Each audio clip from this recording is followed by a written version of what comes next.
Hi hello welcome to our channel. இந்த வீடியோவில் நம்ம என்ன பார்க்க போகிறோம் அப்படின்னா, ஒரு HTML வெப்சைட்டை எப்படி இன்ஸ்பெக்ட் பண்ணுறது அப்படிங்கிற விஷயத்தை தான் இந்த வீடியோவில் நம்ம பார்க்க போகிறோம். வாங்க நம்ம வெப்சைட் ஓப்பன் பண்ணிக்கலாம். இது லாஸ்ட் வீடியோவில் நம்ம எடிட் பண்ண ஒரு வெப்சைட், HTML வெப்சைட். ஓகே, இதை எப்படி இன்ஸ்பெக்ட் பண்ணுறது அப்படின்னா, F12 அழுத்துனீங்கன்னா இன்ஸ்பெக்ட் ஆகும். ஒரு சில லேப்டாப்பில் வந்து ஃபங்க்ஷன் F12 அழுத்தணும், அது வந்து உங்கள் லேப்டாப்பை பேஸ் பண்ணி இருக்கும். ஓகே, இப்போ இன்ஸ்பெக்ட் ஆகிடுச்சு. இப்போது இந்த இடத்துல ஒரு ஐக்கான் இருக்குது பார்த்தீங்களா, ஒரு ஏரோ மார்க்கோட. இதை கிளிக் பண்ணிவிட்டு இந்த நம்ம வெப்சைட்டுக்குள்ளே போனீங்கன்னா ஓவர் ஆகும். நீங்கள் எந்த கண்டென்ட்டை வந்து இன்ஸ்பெக்ட் பண்ணணுமோ அந்த கண்டென்ட் மேலே கிளிக் பண்ணிங்கன்னா அந்த வெப்சைட் அது வந்து ரைட் சைடில் ஓப்பன் ஆகும். அந்த கோடிங்கோடையே வரும். நீங்கள் பார்த்தீங்களா, நம்ம போட்டோல யூஎல்ல எல்ஐக்குள்ளே ஃபேஸ்புக், இன்னொரு எல்ஐக்குள்ளே வாட்ஸ்அப், இங்கே என்ன கண்டென்ட் இருக்கோ அது இங்கே இருக்கும். நீங்கள் இந்த கண்டென்ட்டை இங்கேருந்தே நீங்கள் சேஞ்ச் பண்ணலாம். நான் ஃபேஸ்புக் எடுத்துகிட்டு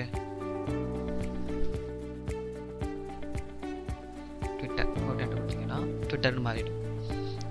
இது வந்து நீங்கள் பேஜ் ரிஃப்ரெஷ் பண்ணிங்கன்னா பழைய நீங்கள் கோடிங்கில் என்ன இருக்கோ அது வந்துடும். இப்போதைக்கு நீங்கள் வந்து இதை விசுவலைஸ் பண்ணுறதுக்காக இந்த இடத்துல இந்த கண்டென்ட் போட்டால் இப்படி வருது அப்படிங்கிறத விசுவலைஸ் பண்ணுறதுக்காக மட்டும்தான் இந்த இன்ஸ்பெக்ட் ஆனது.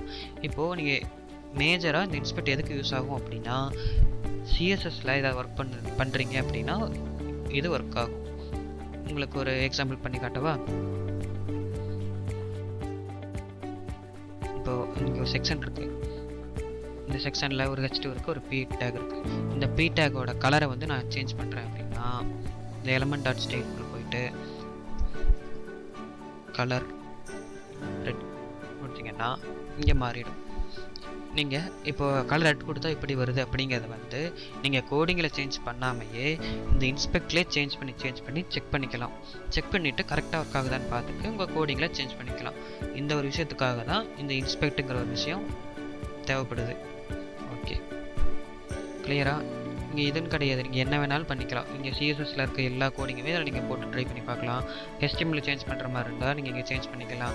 எனக்கு இப்போ இந்த P டேக்கே வேணாம்ப்பா, நான் டெலீட் பண்ணுறேன் அப்படின்னா ரைட் கிளிக் பண்ணி பார்த்தீங்களா, டெலீட் எலமெண்ட் கொடுத்தீங்கன்னா டெலீட் ஆகிடும். இங்கே போயிடுச்சா?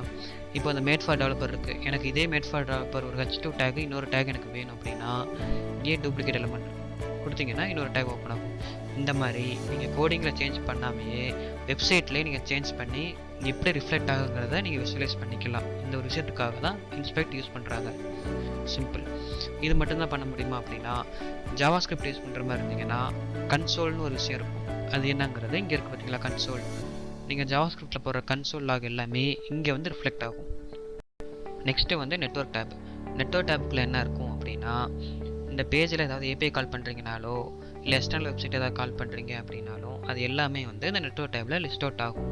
இதில் அந்த ஏபிஐயோட ஸ்டேட்டஸ் என்னங்கிறத பார்த்துக்கலாம், நீங்கள் என்ன பேலோட் கொடுக்குறீங்கிறத பார்த்துக்கலாம், அந்த ஏபிஐயில் என்ன ரெஸ்பான்ஸ் வருது எல்லாமே வந்து இந்த நெட்வொர்க் டேப்பில் பார்த்துக்கலாம். ஓகே, நெக்ஸ்ட்டு வந்து இதில் இன்னொரு விஷயம் இருக்குது, லோக்கல் ஸ்டோரேஜ், செஷன் ஸ்டோரேஜ்னு இருக்குது. இதை பற்றி ஒரு ப்ரீஃபாக ஒரு வீடியோவே நான் உங்களுக்காக போடுறேன். இது என்னங்கிறத மட்டும் தெரிஞ்சுக்கோங்க. லோக்கல் ஸ்டோரேஜ்னால் இந்த ஒரு வெப்சைட்குள்ளே ஒரு ஸ்டோரேஜ் கொடுப்பாங்க. அந்த ஸ்டோரேஜுக்குள்ளே என்ன இருக்கும் அப்படின்னா பர்டிகுலர் டேட்டாஸை நீங்கள் ஸ்டோர் பண்ணி வச்சுக்கலாம். நீங்கள் வந்து நீங்களாக கிளியர் பண்ணுற வரைக்கும் அந்த ஸ்டோரேஜ் வந்து கிளியர் ஆகாது, அதுக்குள்ளேயே தான் இருக்கும். ஆனால் செக்ஷன் ஸ்டோரேஜுங்கிறது என்னென்னா சிம்லர் லோக்கல் ஸ்டோரேஜ் மாதிரி தான். ஆனால் செஷன் ஸ்டோரேஜ் வந்து நீங்கள் அந்த டேபை க்ளோஸ் பண்ணிட்டீங்கனாலோ இல்லை வேறு ப்ரௌசர் போயிட்டீங்கனாலோ அந்த செஷன் ஸ்டோரேஜ் ஒரு பர்டிகுலர் டைமுக்கு அப்புறம் அது டெலீட் ஆகிடும். இதுதான் லோக்கல் ஸ்டோரேஜுக்கும் செஷன் ஸ்டோரேஜுக்கும் உள்ள டிஃப்ரென்ஸ். ஓகே, இந்த வீடியோ உங்களுக்கு யூஸ்ஃபுல்லாக இருக்கும்னு நான் நம்புகிறேன்.